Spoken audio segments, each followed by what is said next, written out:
හරි. එහෙනම් මේ වීඩියෝ එකේදී අපි සාකච්ඡා කරමු තවත් රෙස්ටුරන්ට් මොඩ් එකක් ගැන තමයි අපි සාකච්ඡා කරන්නේ. Restaurant mode. මේක විශේෂ මොඩ් එකක්. ඔයාලට රෙස්ටුරන්ට් මොඩ් එක. මේකෙදී ඔයාලට වම් පැත්තෙන් බලා ගන්න පුළුවන්කම තියෙනවා. ඔයාගේ අර ප්‍රොඩක්ට්ස් දානකොට ඔයා ඇඩ් කරගත්ත කැටගරිස් ටික.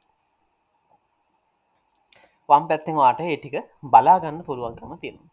ඔයා මෙතන කැටගරි එක සිලෙක්ට් කරගත්තයින් පස්සේදී ඒ කැටගරි එක දාලා අයිටම්ස් ටික ඔයාලට මෙතනින් වෙනම බලා ගන්න පුළුවන්කම තියෙනවා. අයිටම් එක සිලෙක්ට් කරලා විතරයි තියෙන්නේ.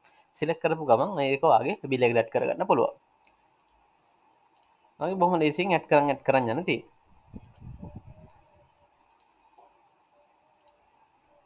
ගොඩක් සරලයි මේ මොඩ් එකත්. ඔයාලට රෙස්ටුරන්ට් වැඩ කරන ඔයාලා වෙනුවෙන්ම තමයි මේ මොඩ් එකත් අපි ඉන්ට්‍රොඩියුස් කරේ.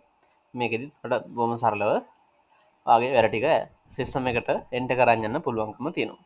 එහෙම නැත්නම් ඔයාලා මෙතනින් උනත් අයිටම් එකක් ඔයාගේ බිල් එකට දාගන්න පුළුවන්කම ඔයාලට තියෙනවා.